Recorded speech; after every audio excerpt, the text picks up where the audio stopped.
Labrīt, labdien, labvakar! Ir pienācis laiks jaunam video, un šī ir reportāža no saulainā Floridas štata. Šobrīd es atrodos pilsētā Hailija, man ir diezgan daudz brīvā laika, un es nezināju, ko īsti darīt iekšā. Negribēju sēdēt, izdomāju, ka aiziešu pastaigāties. Un tad es izdomāju, kad 2-3 gadus neesmu filmējis video, varētu pamēģināt vlogu uzfilmēt.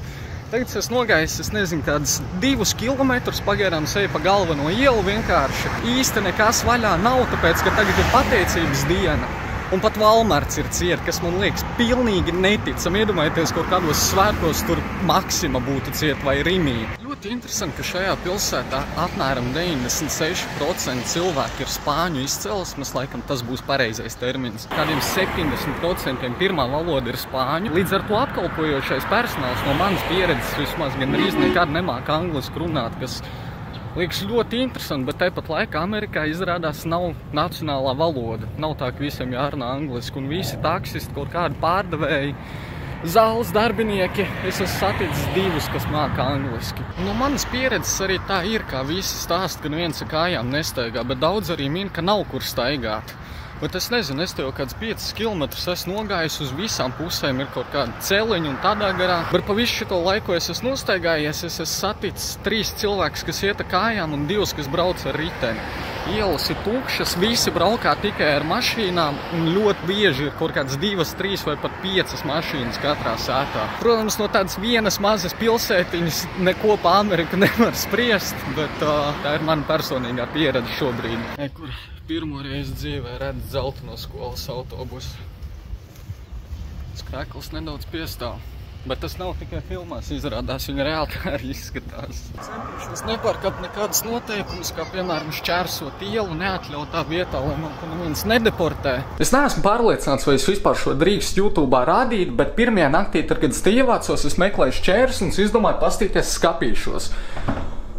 Un tas, ko es šajā skapītī atradu, bija fucking crackpipe. Un, protams, ka viņi jau ir lietoti. Es uzreiz rakstīju saimniekam, prasīju, kas pa prikolu, un viņš man atbildēja: Jā, es pateikšu tīrītājā.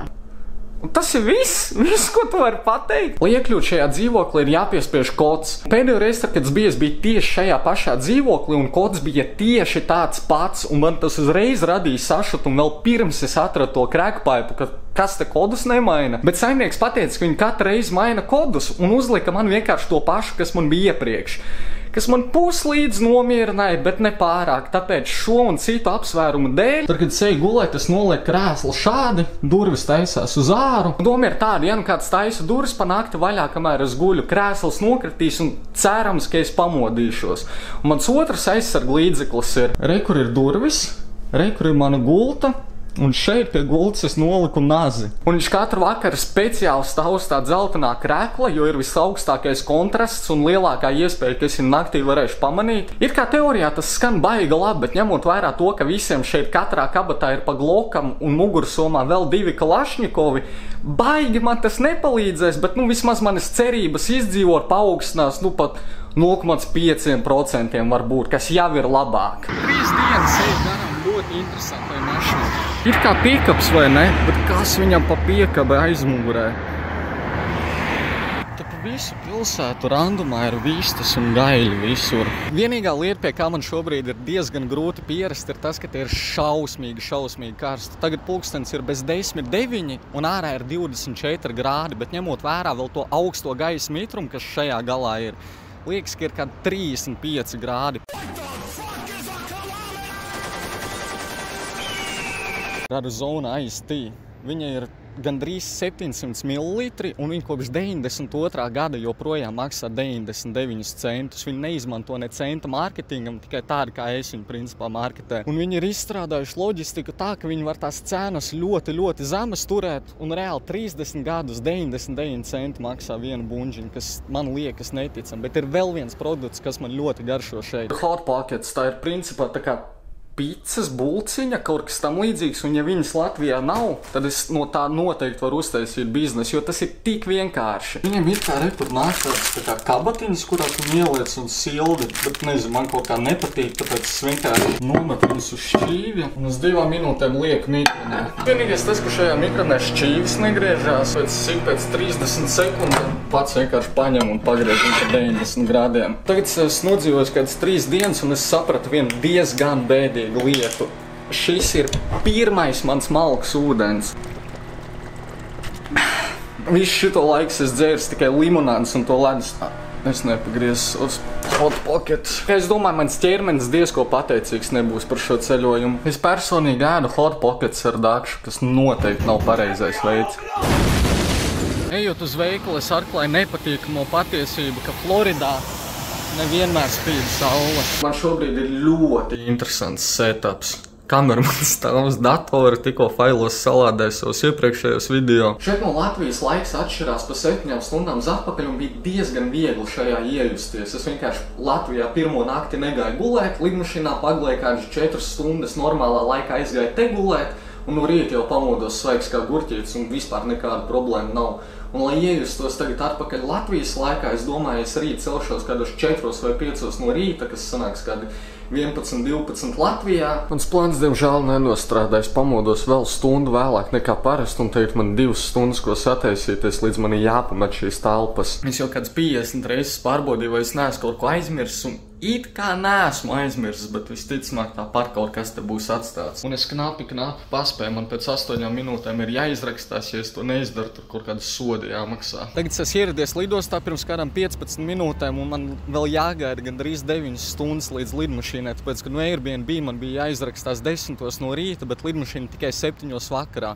Un kaut kur iet vazāties ar čemodāni īsti arī nav variants, tāpēc es tagad tusēšu lidostā. I'm from Latvia. Where? Latvia. It's like an Eastern European country. Un pienāca viens džeks klāt. Viņam sieva ir slimnīcā Vācijā, un viņš te jau 11 dienas dzīvo lidostā, vienkārši gaida savu sievu. Cerams, ka viss būs kārtībā. Viņam pateica, ka pēc 5 dienām viņi jau varētu lidot uz šeieni. Un viņš jokoja, ka tā kā Toms Hanks filmā Terminālī, viņš te arī dzīvo, vienkārši ēd, te, mazgājas te un visu. Šeit Floridā ir ļoti forši, man rītīgi patīk tas, ka tu vari jebkurā diennakts laikā iziet ārā šortos un krekliņā, un tev nebūs augsti. Un tāpat laikā man čoms tikko atsūtīja bildi, ka Latvijā viss ir sniegā, un es galīgi negaidu, kad es tur atgriezīšos.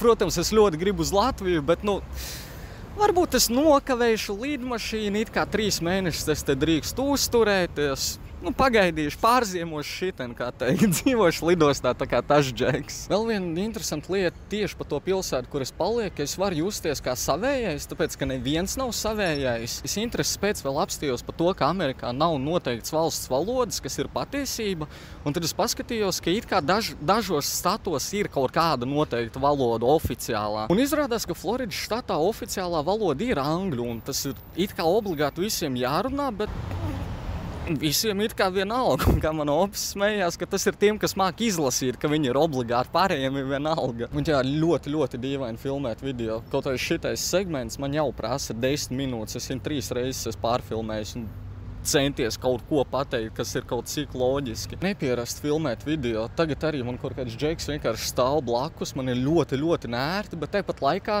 es viņu nekad nesatikšu, man īsti nav pa ko uztraukties, līdz viņš man nesašauja. Līdz tam vēl ir ok. Tas, ka man jau ir gatavs vlogs, jo kur kāds, nezinu, 5-6 mēnešus viņu neesmu ielicis tikai tāpēc, ka es negribu, lai ir tā, ka ir viens video un pēc tam es atkal neko nefilmēju. Bet tagad vairāk es par šito domāju, varētu pat atsākt filmēt video. Šo jau es esmu gandrīz pabeidzis montēt, man tas prasīja tikai stundu. Labi, te nav nekādas baigās substances, tāpēc, ka tiešām nebija plānots un es reāli gāju vienkārši pastaigāties un izdomāju, ka uzfilmēšu vlogu. Bet es domāju, es ielikšu šito. Un tad es apņemšos vismaz reizi 2 nedēļās jaunu video likt. Ir ļoti dīvaini filmēt, bet es domāju, ka es pie tā atgriezīšos, kaut kādus vlogus vismaz filmēšu, kā jau teicu, reizi 2 nedēļās, kā pats minimums. Vienkārši jābeidz meklēt attaisnojumi.